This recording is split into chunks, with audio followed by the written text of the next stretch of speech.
Okay, we live. Welcome to the Deezy Report. Don't you know I love haters? Now,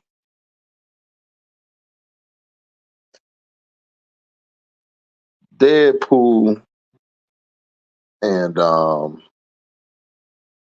Wolverine, the Wolverine movie.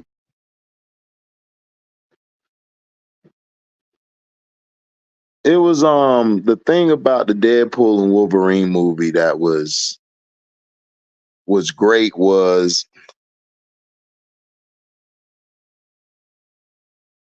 everybody loved I loved the fourth wall breaking, the comedy, and this is what I was trying to tell people is that this is what should have been on the She-Hulk. This how She-Hulk should have been. You should have introduced She-Hulk through Deadpool because Deadpool did it right.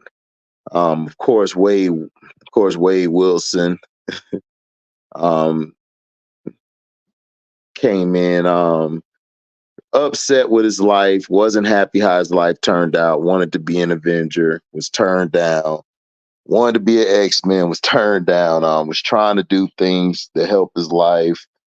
And he went to be a used car salesman and he would staple a toupee on his head, which was hilarious because it looked like a toupee. So those were some of the things that I loved about it. You got to see like even though he was being funny with it, having comedy, you can actually see, you know, where the story was finna go. The beginning scenes with messing up the TVA. If you remember the Loki series, TVA, of course, played a big part in trying to make sure everything was kept together, the time, the balance. And a lot of times they really a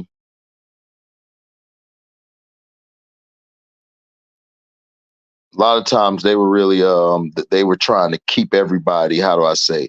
They were trying to keep the timelines naturally going. They didn't want because usually when there's a bunch of branches that branch off, that kind of messes up your timeline. So it was great seeing how they included that into the story with Deadpool. Now now when he was in the beginning, they showed him killing all the TVA members. He was using Wolverine's body, like he desecrated it so bad. Because when Wolverine passed away, basically that put a that dampened the timeline. The timeline was going to be destroyed. Excuse me, because he wasn't there anymore. So he most likely was the linchpin. And the way he died a heroic death. That's where we got X-23, the girl Lauren. She basically remember we found out that she was the same as him later on in Logan, which was to me a classic film. And then of course you had the Fox, the 20th Century Fox in the background destroyed, which was funny. But he was going to find a Wolverine to help him, and he ended up going to the timeline with the worst Wolverine of them all.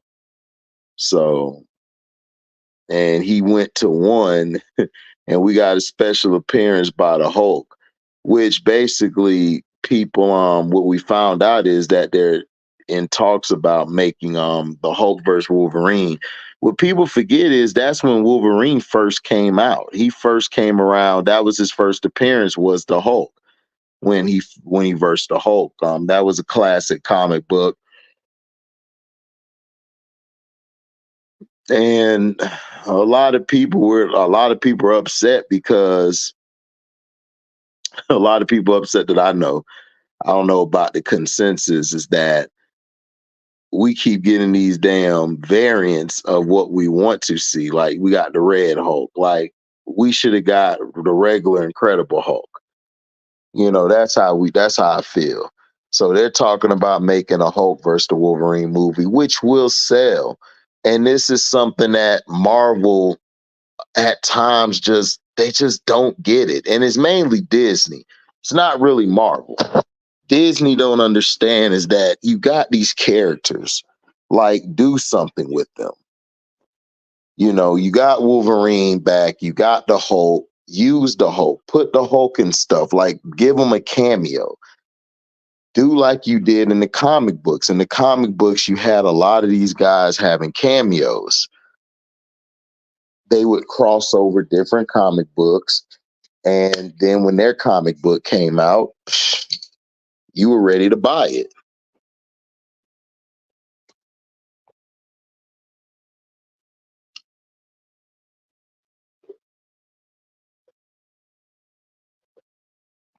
So that's been the problem. Now, he grabbed the worst Wolverine. Basically, this Wolverine in this timeline got so pissy drunk that when he came back to the mansion, the humans basically killed all the X-Men. So he's been wearing the yellow suit, which he tells us near the end why he wore the yellow suit, which I love the yellow suit. And the mask at the end when he put the mask on was classic. That was great. We got the Wolverine that we've been begging to get forever. Whatever 20th Century Fox did, I did not like that shit one bit. And the reason that I didn't like it was because it was terrible. You had him in a black suit and all this. It's like, come on, what we doing? What are we doing? You know? So that's one of the things I did like. The suit was eloquently done. And then you had Deadpool. Deadpool was making jokes and all of that, which was hilarious. The interaction between him and Wade Wilson was just classic. You know, that was dope. I love that.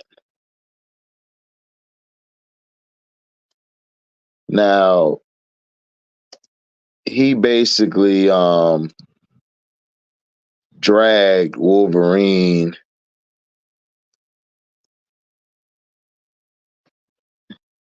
You know, he basically that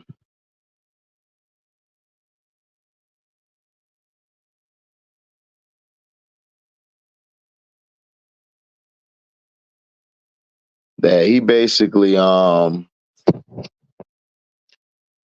he was basically a man who just lost everything and he really didn't care about living anymore. But the thing that the guy who was of course the head of that sector of the TVA, I can't think of his name. He basically said you got the worst Wolverine of them all. And that's when, you know, he was making his jokes. He you know, that Wolverine, you know, was finna beat his butt because of what he did. And the fight scene with them was incredible. The Deadpool versus him, where Deadpool was shooting, trying to slice him with the swords and everything, and Wolverine pulling his blades out. Like at first, when he pulled his blade out, it barely came out, and then you got the joke of Deadpool. Like this is what the movie with Wolverine when he had Deadpool in there too. You know, that's how it was supposed to be. You know, that's how it was supposed to be. Um, and they, of course, got out of there, went to another time, and but they were zapped by the one guy. The one guy zapped him and sent them to the void. Same with Wolverine. So they're stuck. They're fighting each other. And then this is when all the Easter eggs and stuff started coming out, where we had Pyro, the guy who played Pyro. That was cool. We got to see, of course, Chris Evans. Like I said, this is a spoiler review. If you haven't seen the movie, please don't watch, because I don't want to spoil it for you, because it's really a good movie. We, of course, had Chris Evans as Johnny Storm, which was hilarious. I'm like, oh my gosh. Like, it was hilarious as hell. And, you know, he was there, and then they ended up, but see, they ended up after Deadpool and Wolverine fought. Deadpool basically lied to Wolverine so he can get Wolverine to help him, because he needed help. He needed another person to help him. Johnny Storm was there, which we saw Chris Evans. It was hilarious because Deadpool was talking like he was one of the fans. And this is why Deadpool works. This is why you should have put She-Hulk with Deadpool. This would have been great, because even though Deadpool probably was going to try to smash her the whole movie, you would have had the interaction with the fourth wall break. They're talking to the fans, and that's something that should have happened, not just a show about She-Hulk, which was boring and bland. Now, Deadpool and Johnny Storm, of course, fired the flame at Pyro, and people forget Pyro's power is to absorb flame. He can't create flame. Just like in the comic books, he can't create flame. He's basically a manipulator of flames. So, like, if you fire flames at him, he can absorb them and then send them back at you. He can't conjure up flames by himself. And I never really liked it, Pyro, in the comic book. Thought he was bland. Like, it's like, whatever. But he absorbed all the fire from Johnny Storm. Johnny Storm fell and knocked himself out. Wolverine went against Sabretooth, the Sabretooth from the other movies that Fox made, that to me weren't all that good. The first one was decent. You basically had him slice he sliced Sabretooth head off like that fast, and then he told Toad, "You're up," and Toad basically got him captured.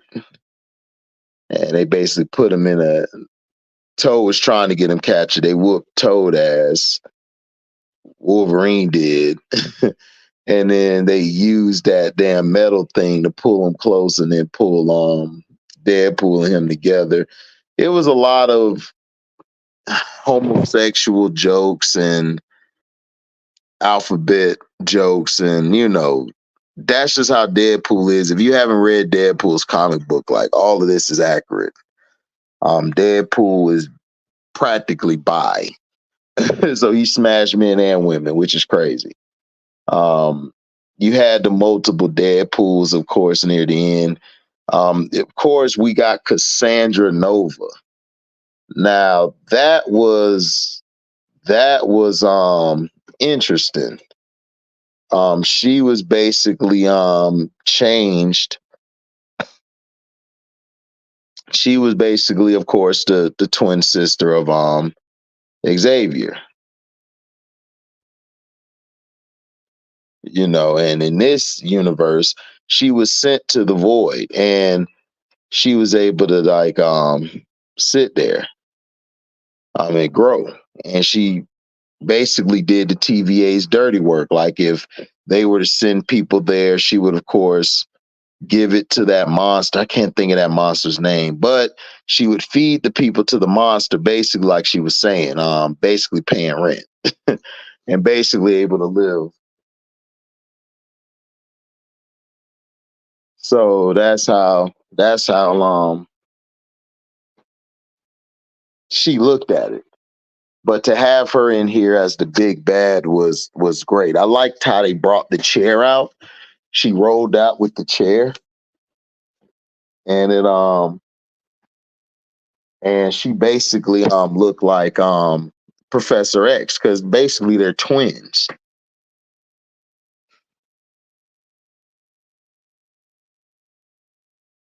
You know, she of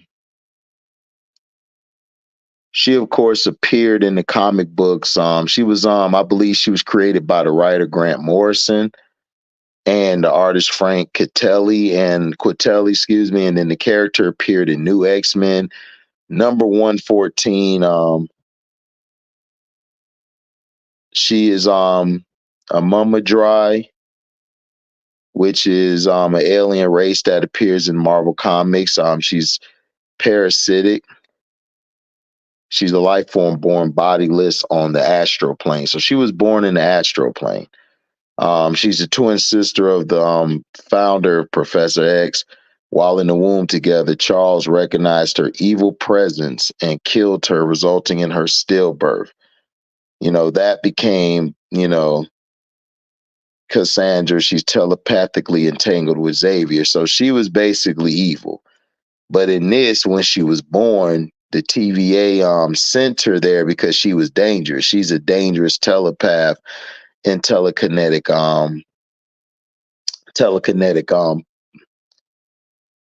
villain, and she was OP like a mug. So, with her being in here, I'd like that as being the big bad. When she did the Johnny Storm was nasty, just ripped his skin from his body. And it was funny because Deadpool said we didn't have the budget to keep him, so we got to make some cuts. Was hilarious. So that was dope. Now Nova. Now what people forget is that she basically was the ideological dark shadow who was bent on destruction and genocide.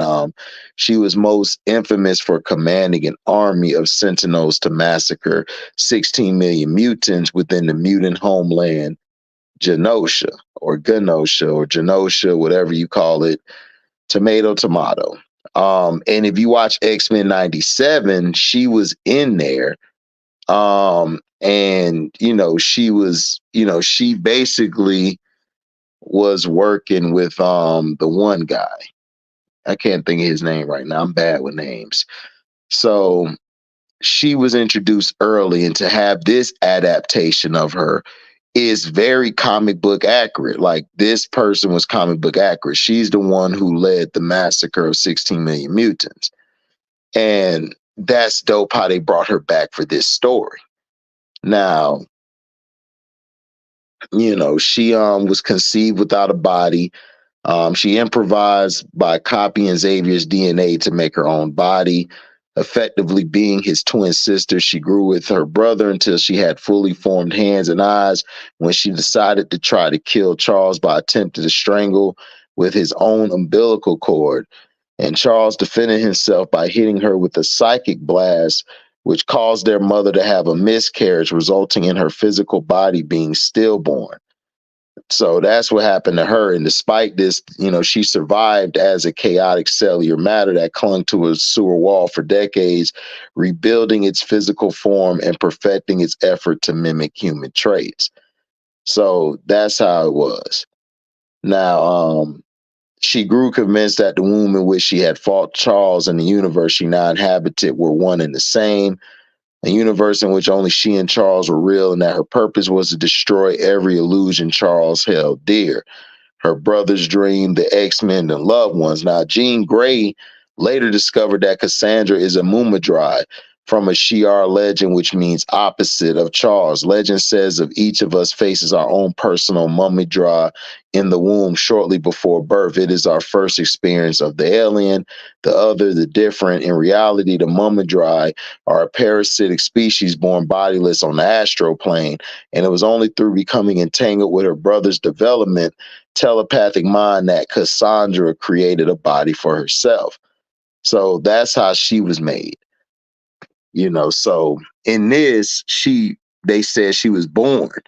They didn't say she was stillbirth or anything. They said they just sent her to the void because they felt that she posed a threat. She's an Omega level mutant, which That's the highest form of a mutant that there is. If they're Omega level, that's dangerous. Like if you watch X-Men 97, when Storm got to doing her powers, exerting her powers, you heard the Sentinel said, detecting Omega level mutant. And that's what they did in the comic book. That's why I loved X-Men 97 so much, because of how true they stayed to the comic. In Deadpool, they did the same thing. I liked it, the multiple Deadpools, which were great. We got Lady Deadpool. Um, that was dope. We got all the different iterations of Deadpool, and then we had the one where Ryan Reynolds had the hair, the good looking face. When he broke the fourth wall, it was hilarious. Like, I love the jabs that he made to himself. Now, the biggest ones in here that made the film was we got to see Jennifer Garner's Elektra, and that was dope. Even though the movie Elektra wasn't that good, but it was dope to see her character. And it was funny because Daredevil died and she said, nah, whatever. I don't like, she was like, whatever, I don't care. If you remember that Jennifer Garner and Ben Affleck, I believe, they were together. They were together for years. They got married, all of that, had kids, I believe. Am I tripping? Hold on, let me look this up. Because they were together at one time. And it was so cliche how it was so cliche on what she did. Like, she basically said, like, I don't care, good. like it was like whatever.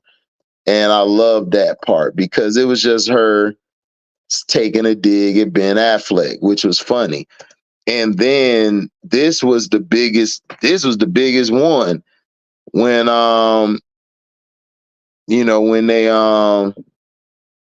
when they had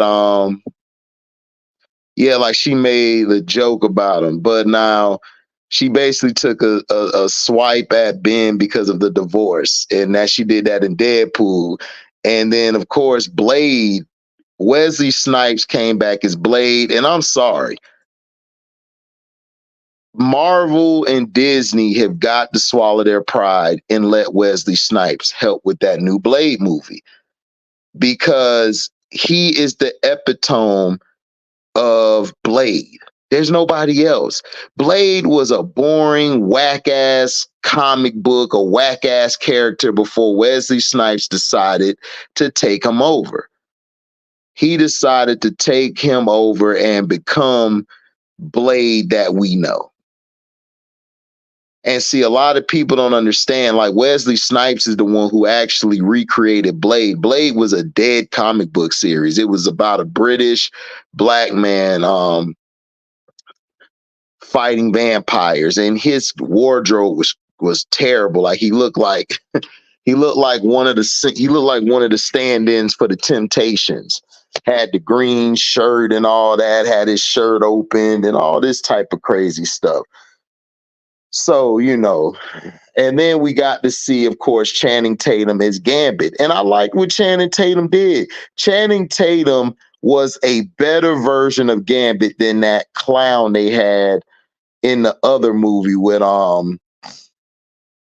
Wolverine. Like, Channing Tatum did a great job. He did a very good job playing him. He had the voice down, the words. It was hilarious because Deadpool couldn't understand one goddamn word this dude was talking about. He's like, bro, like, do you have a speech coach? Can you pronounce your words? And then we, of course, got X-23 from Logan. We had Lauren, and that was dope because when she saw Wolverine, you could tell, she was taken aback by it. Because remember, Wolverine saved her. He gave her a life by sacrificing his life to make sure she made it. So that was dope how they tied that in. You had a lot of the homosexual humor and all of this stuff because that's what Deadpool is. And then he called himself Marvel Jesus, which was hilarious.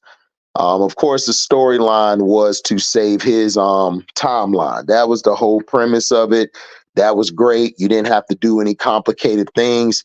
Bringing Blade back and bringing Elektra back and bringing, of course, Gambit back was dope. That was dope, bringing Gambit into it. But they, instead of having the old Gambit, they had the new Gambit, which was dope. And it was comic book accurate because him and Wolverine were butting heads just like they did on the animated show, the TV show, where Wolverine would be touching his stuff and he would have to check Wolverine. And so that was dope how they put that together. The Juggernaut, bringing the Juggernaut, I'm the Juggernaut, bitch, like bringing him back was dope. I liked it. That was great. Everything was great. The visuals, the comedic timing, everybody played their role, and I enjoyed it. I enjoyed it as a film. It was a great story. Now, a lot of people that I know I talked to said that where does this lead us to? It could lead us anywhere. This movie could lead us into the Hulk versus Wolverine. That's something we've been begging for decades now. Like, that's what we want. Give us the movies that we want, and we will go watch. Like that. It's just that simple. Like, I don't know how many times we got to freaking tell these idiots from Disney and who's screwing it up is really not Marvel. Like I tell people, it's really not Marvel. The issue is Disney. Disney is a pile of F up. You know, this Captain America movie coming out is going to be dope. Bring that movie out. But instead of the Red Hulk, yeah, you brought the Red Hulk into it. But shoot, I want to see Bruce Banner's Hulk. Why can't we get the regular Incredible Hulk? Even though I did love the Red Hulk, but come on. The Incredible Hulk is better. And it would have just been better with him in the movie with Anthony Mackie's Captain America. So that's something that I wanted to see. But hey, this movie could lead us into Hulk versus Wolverine. That's the point. I don't feel like this movie doesn't lead us anywhere. Like my friend, like my boy, I tell my little brother, like telling him like this could lead us into different possibilities. We could have, of course, Loki show up because remember Loki in the TVA. You know, you heard Deadpool make a joke about Loki season 1. You mean that thing from Loki season 1, episode such and such, which was dope. You know, the humor and everything was great. And then, of course, the fight scene with Wolverine and Deadpool was classic. But Blade, Wesley Snipes stole the show with Blade. The lines and the line where he said that, and it's true, him and Ryan Reynolds had, you know, they didn't really get along. It was funny because Ryan Reynolds brought him back. And it's funny because Ryan Reynolds really, you know, they said him and Wesley Snipes didn't get along on Blade 3. And it mainly wasn't just Ryan Reynolds. Wesley didn't like how they made the movie, how when they were doing the movie, Wesley was pissed off because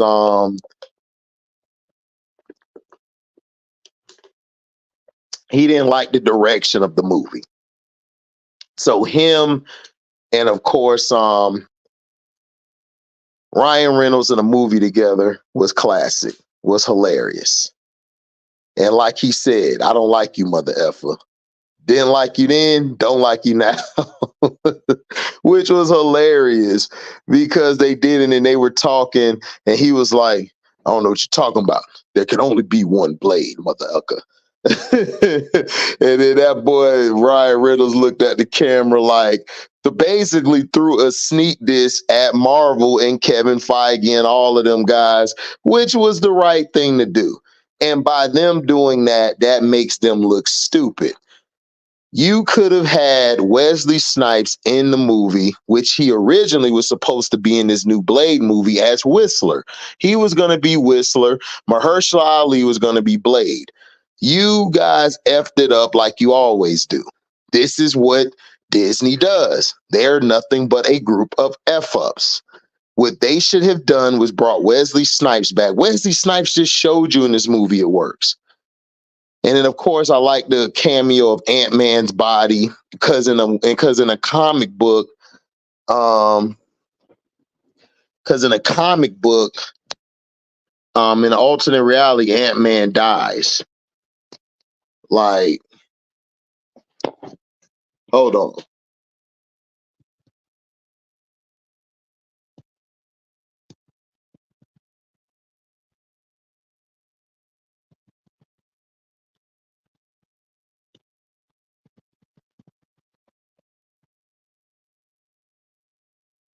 So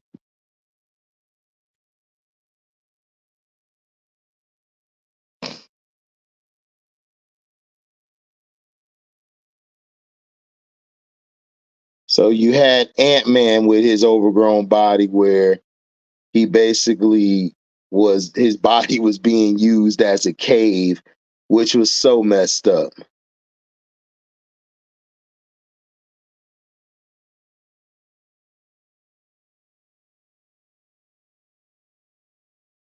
So that was going back to a comic book. I forgot the name of that comic book, but that was in a comic book. And he basically said, wow, Paul Rudd aged well.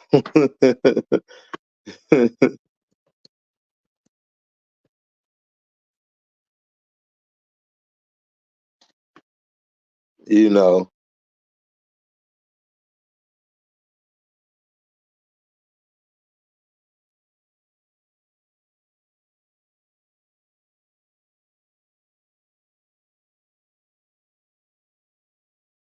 So that's what happened.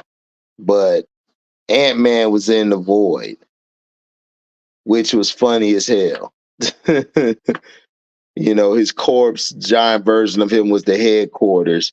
And that's why we got Deadpool saying, oh, Paul Rudd finally aged. But see, this is how comic books used to be, how they did the movie Deadpool and Wolverine. This is how comics were.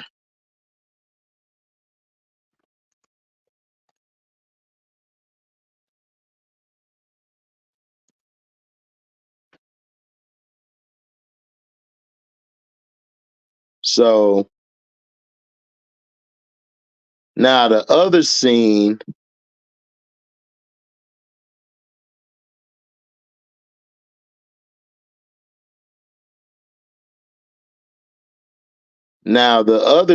where Wolverine was crucified, I believe that was from hold on. Now, the Logan skeleton, of course, the opening scene, that was, of course, from the 2017 movie. He's rotted down to a little skin and adamantium skeleton. So he used, of course, he used the corpse to kill everybody. And then he wears Logan's claws. That was funny as hell. And he was just cutting everything. He didn't know what to do. So now the other one with the short King Wolverine, is that the criticism of Hugh Jackman. Like if you remember the criticism of Hugh Jackman's Wolverine, he's 6'2" tall, while Wolverine is about 5'3" in the comics. So they were paying homage, that. They were paying it to, because Wolverine is short. He's not 6'2". Like that's why people were pissed off when Hugh Jackman played him, because it was like, dude, Hugh Jackman is way taller. So the first encounter was, is that he was short. He's even shorter than the comic book version. Like this version was even shorter, which was hilarious. You know what I'm saying? So that was funny how they did that. Now the one with the one where you had Weapon Omega. Now this is the one where Wolverine fights Deadpool in an alley with one hand and a big bushy beard, and it's straight out of Marvel's classic Age of Apocalypse crossover, which was first introduced in X-Men Alpha #1. Weapon Omega is an extreme version of Wolverine from a dark alternate timeline.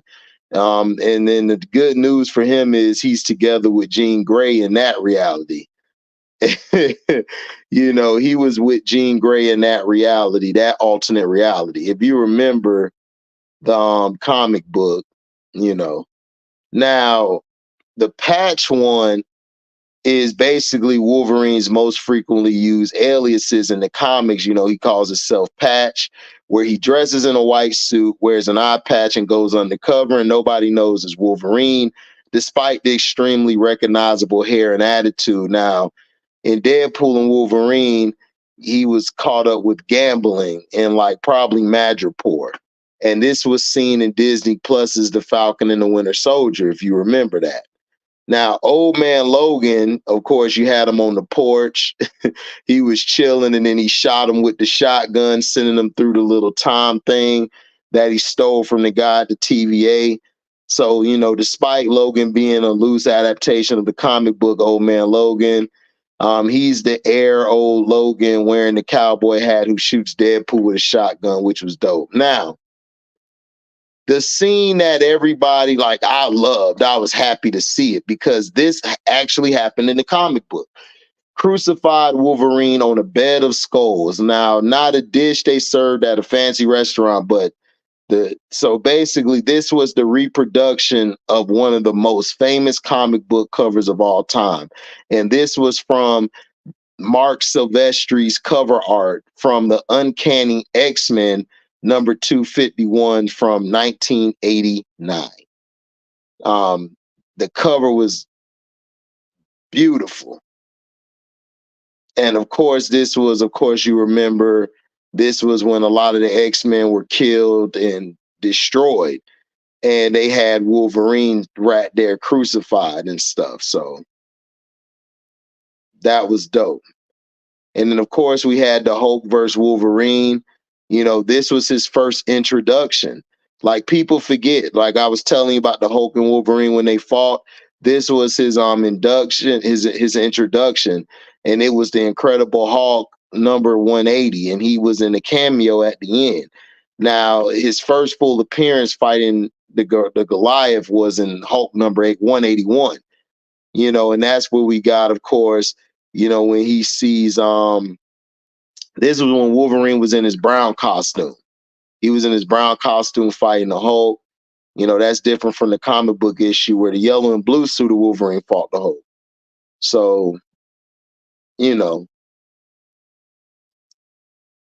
because Todd McFarlane basically made the cover from the 1987's The Incredible Hulk number 340, which is dope. Now the Cavalry, now the Henry Cavill one was beautiful, where they had Henry Cavill playing him.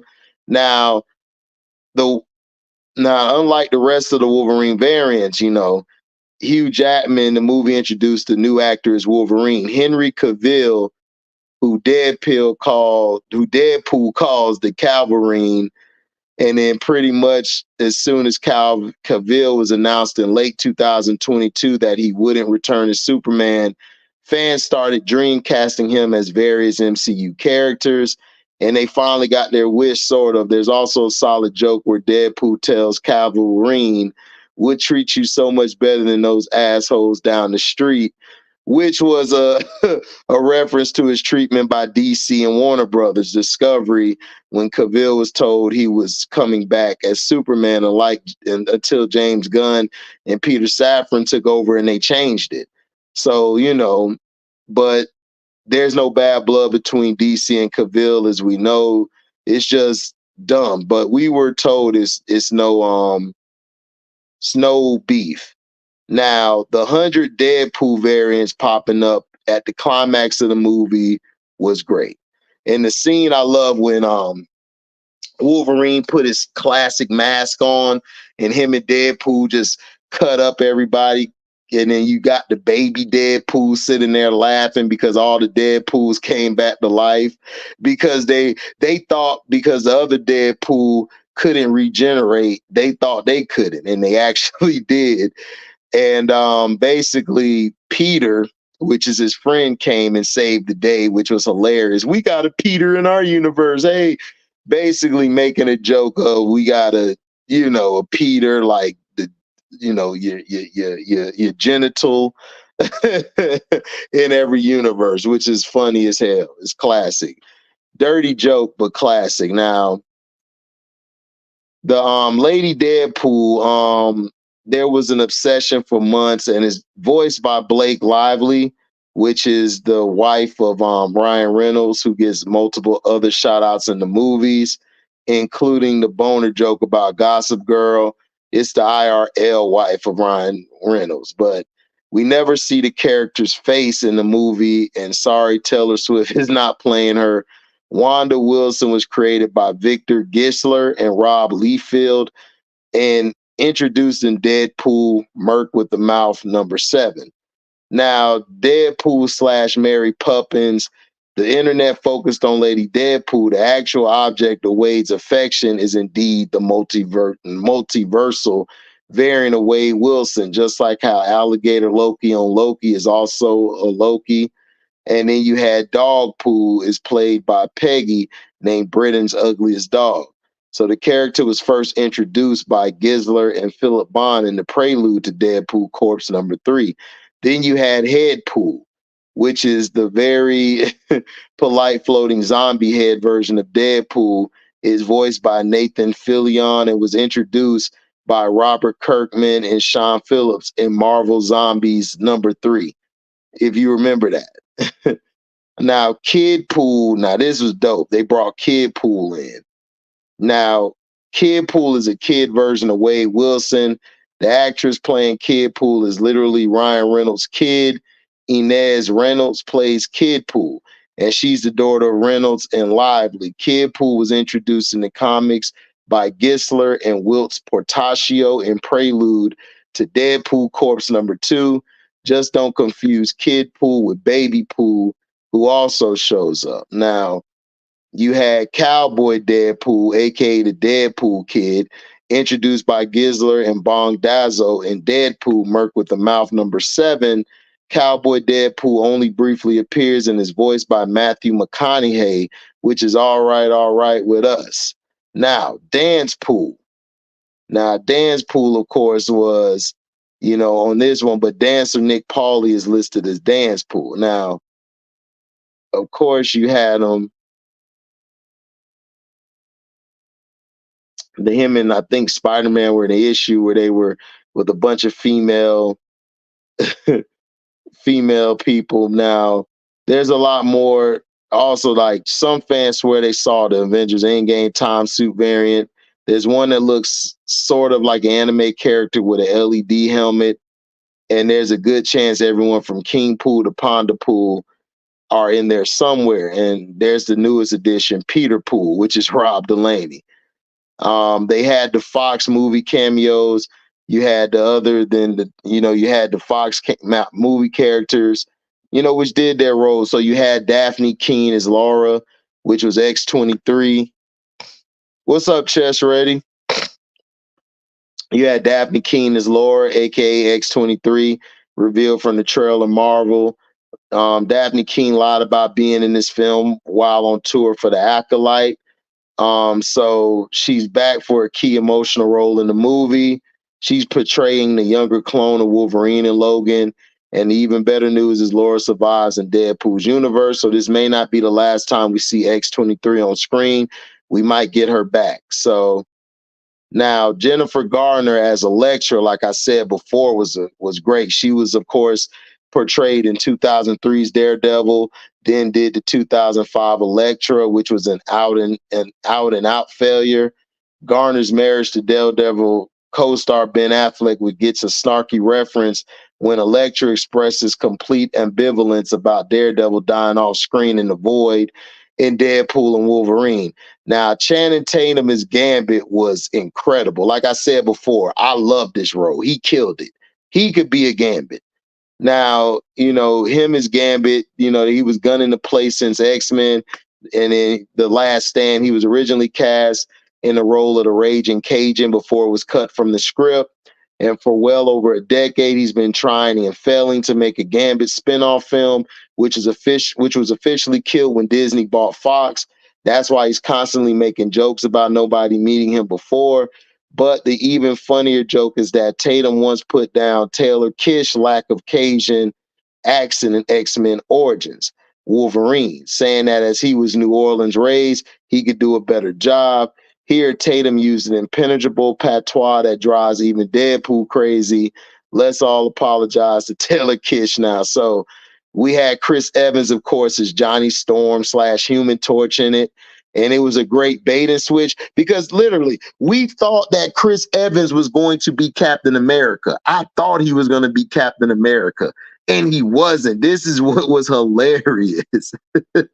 We thought he was going to be that, and he wasn't. So, you know, and he basically he has a dirty mouth because at the end of the credits, because we thought that when Deadpool said all that stuff to Cassandra, we thought that he was making it up and everything, and he wasn't. Like, he had the videotape of it, and then he said, boom, got you, bitch.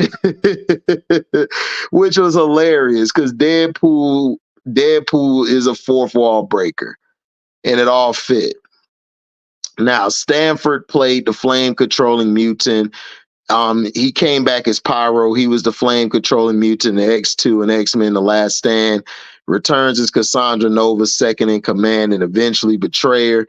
Like, it was crazy. She stuck her hands through his head and just broke his neck. That was dope. You had Tyler Mann as Sabretooth. And then he got cut up real quick. You had Toad, who really didn't do anything. And then you had Deathstrike. Deathstrike was in it, you know, with the animanium nails, and she was played by Kelly Hu. That was dope how you had all of them in there. And then of course you had Azazel, who was in X-Men First Class, you know, and showed up as a corpse in X-Men Days of Future Past. You know, he's the red teleporting demon looking guy who may or may not be related to Nightcrawler. Then you had, of course, Juggernaut, which was it's the same outfit he was wearing, but he's not played by Vinnie Jones in the movie. He also appeared in Deadpool 2. Is portrayed by a CGI model of director David Leitch with Ryan Reynolds' voice. So that's basically who Juggernaut was played. Now, Psylocke, you know, was not portrayed by Olivia Munn. Remember, Psylocke was not portrayed by her at all. She was in the fight. She used the lasso / whip made of the same sort of totality of her psychic powers that Psylocke uses. Now, other cameos, of course, Wesley Snipes as Blade. Now, he portrayed the Daywalker 3 times on screen. You know, he kicked off the modern superhero movie renaissance in 1998 with Blade and with Blade 2, and it all blew up in Blade Trinity, which co-starred none other than Ryan Reynolds. He also, so he basically said they referred him as Wesley, so it sort of doesn't count. He also played half human, but in the shadows, they refer to him as Wesley. He's back for one more stab at the stake. And the script doesn't leave any joke on the table. 3-Face. Snipes says he's the only Blade there ever was and ever will be. To which Deadpool looks directly to the camera, referencing Mahershala Ali's MCU project that's been in development since 2019. And that was the biggest thing I liked when he said that there were only ever, he said, he's the only Blade there ever was and ever will be. And it's the truth. It's the truth. And I'm going to get into that after I go through this. Now, when Blade first meet Deadpool, he says, "I don't like you," to which Deadpool replies, "You never did." If you remember, Snipes and Reynolds feuded and got on each other's nerves during the filming of Blade Trinity. Depending on who you ask, the reason Snipes went method is Blade, while Reynolds improvised his little heart out to try to make the actor break character. Now, in the fight with Cassandra's Nova's Emma Corrin, Blade says some mother effers are still always trying to ice skate uphill, which was a classic line. And that's the callback from the most insane line in the movie history, which Blade says when he fights Deacon Frost, which was played by Stephen Dorff in the first Blade movie. Reportedly, Snipes came up with the original line one day while eating sour cream chicken. No way we don't know what he's talking about either. Now, we had John Farrow.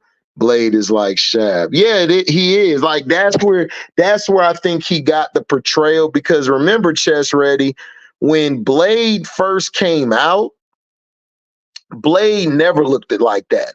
Blade was a boring, dead comic book nobody cared about until Wesley Snipes reinvented the character, and that's who Marvel uses now. They use that type of Blade, how Wesley Snipes was created, to push their comics now. And then the comics were great after that. Once they did it how Wesley Snipes did the movie, it was awesome. Now, John Favreau, of course, came back as Happy Hogan. He directed the first two Iron Man movies. He guest starred as Guy gently rejecting Deadpool from the Avengers. Favreau has now played Happy in 8 MCU movies, not to mention voicing the character on the animated What If. Dude loves playing Happy. So now, Wunmi Mosaku as Hunter B-15 is a key character in both seasons of Loki. She started as a soldier questioning who she really was, and now she's running the TVA and has the hots for Peter, which was dope. I liked her scene. And then we had, of course, Chris Hemsworth as Thor. You know, he basically was in some footage. You know, he cradled Deadpool's broken body and crying, which implicates that this will happen in Secret Wars, but it's to be determined. Like, this could actually happen in Secret Wars. So that was dope. Chris Evans is Captain America. You know, we seen him as Cap, and then he was Human Torch was swerved as later. You had Ollie Palmer. If you watch the FX series, Welcome to Wrexham, you know Reynolds co-owned Wrexham AFC, a football team in Wales. Palmer, a striker for the team, pops up briefly as a bar patron. Now you had Rob McElhenney, which was Reynolds co-owns Wrexham AFC with McElhenney, and is teased on an episode of Welcome to Wrexham. The It's Always Sunny star shows up briefly as a TVA soldier. Then you had Stan Lee, of course. He appeared in every Deadpool movie so far. And in fact, he appears in this one too, at least in spirit, in a fight with Deadpool Corpse as Wolverine Deadpool slash their way through a bus full of multiversal Deadpools. You can briefly glimpse a cartoon Stan Lee head in an ad on the side of the bus for some sort of cleaning company.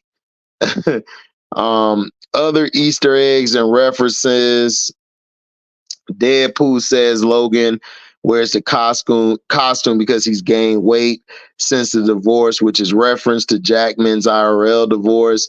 Is also set up for the reveal of Jackman's still rippling abs by the end of the movie. The convoy led by Pyro has a fantastic car from Fantastic Four, a Fantastic Four logo flag, and the Red Skull's car from Captain America, the First Avenger.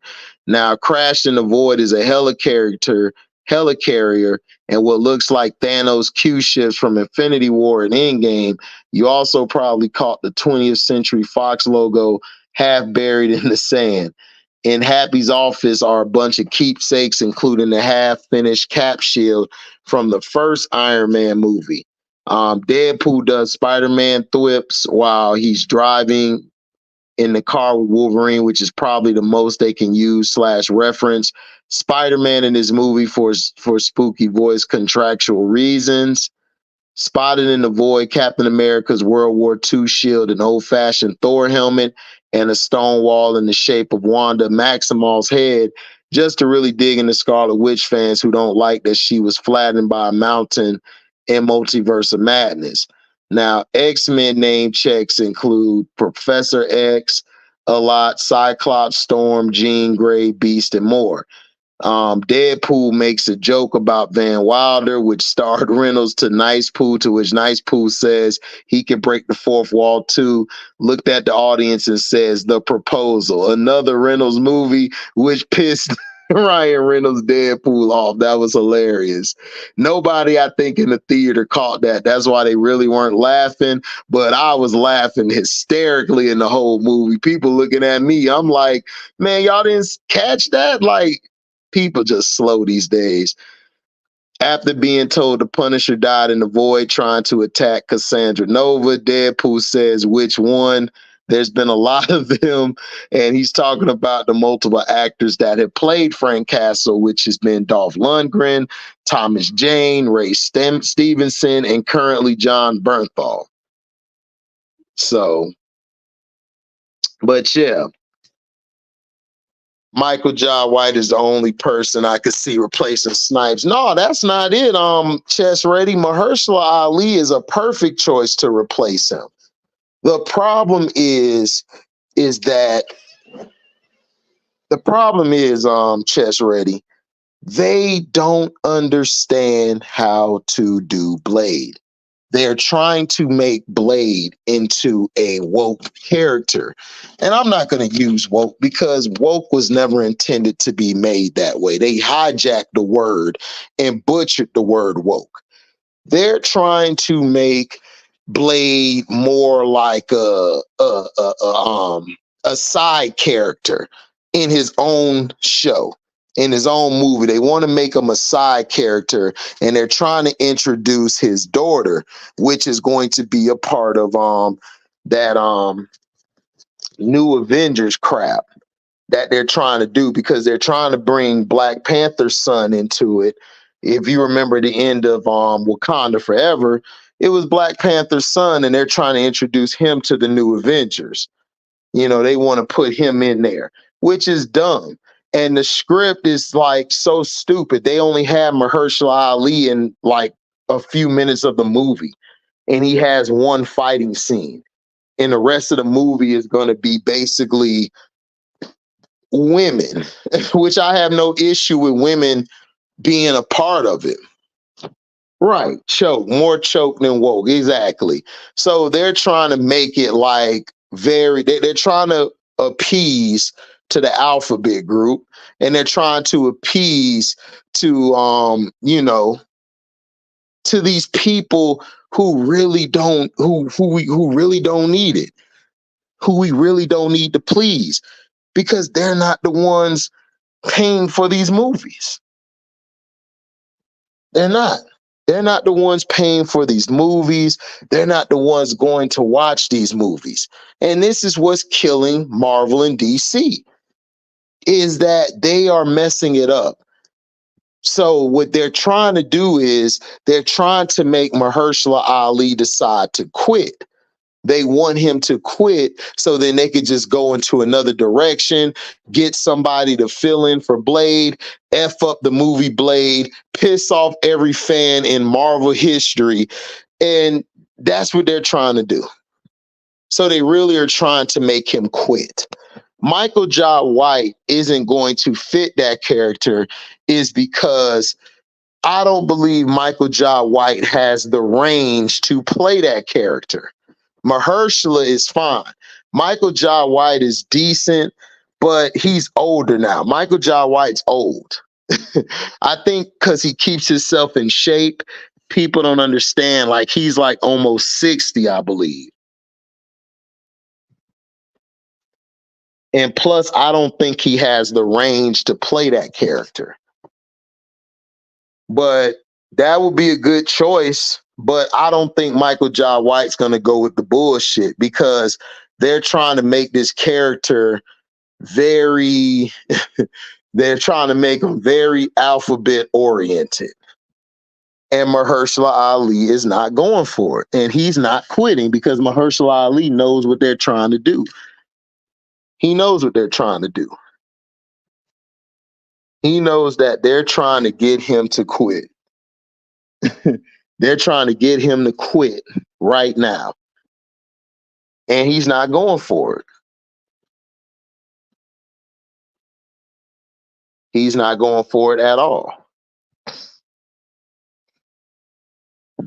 So they're stuck in hell.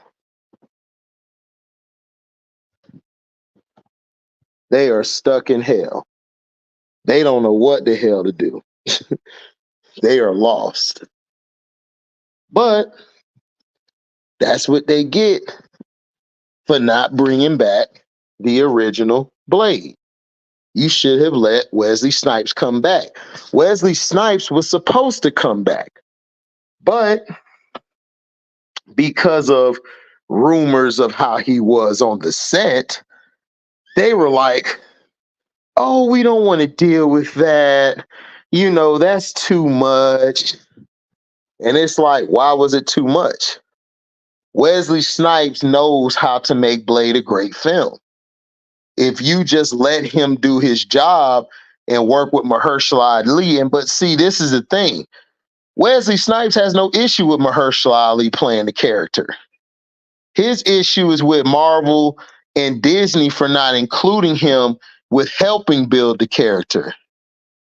Sound like some black quarterbacks. Well, it is. You know what? You're absolutely right. It is. It is exactly like that, Chess Ready. But see, this is the problem. This is why Marvel, this is why they're struggling. And this is why a lot of people don't really rock with them like that, because they always finding ways to screw up. They're always finding ways to screw up.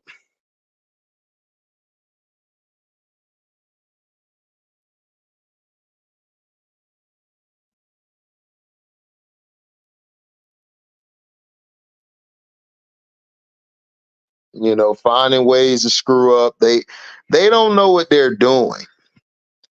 And see, this has always been their problem. Kevin Feige is doing way too much stuff. He needs to focus on certain stuff. Because what Feige is doing, he's coming around and just saying, okay, just go along with that. He's just going along with stuff and not really taking the time to actually delve into it.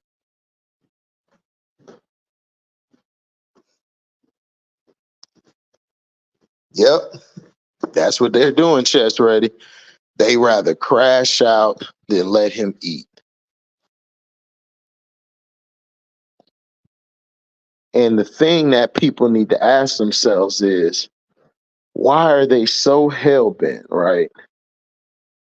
Why are they so hell bent on not letting Wesley do what he does? Why? Why are they hell bent? And everybody knows why.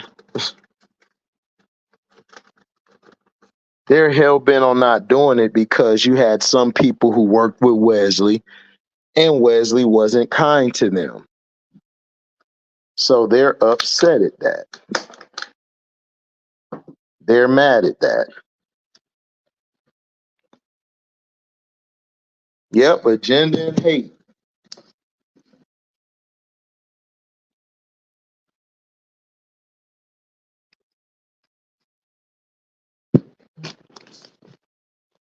It's agenda and hate. You're absolutely right, Chess Ready. I agree.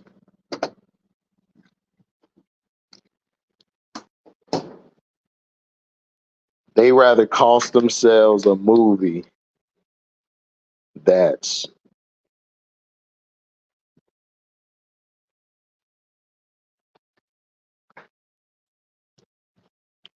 that could be legendary, that could lead us into the next decade. They rather crash and burn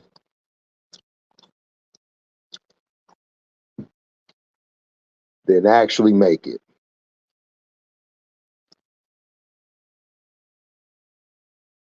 Now, Deadpool, I give Deadpool 4 out of 4 stars.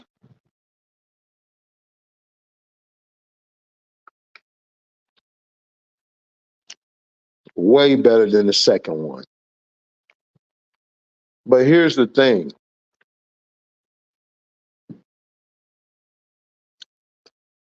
Ryan Reynolds said that this isn't Deadpool 3. This is just Deadpool and Wolverine.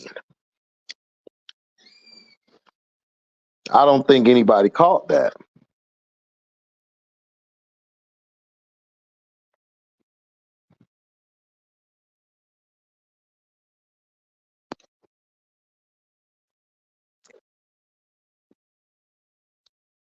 Yep.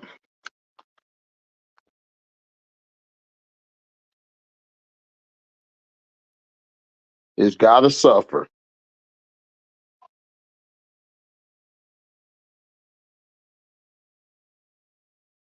It's gotta suffer.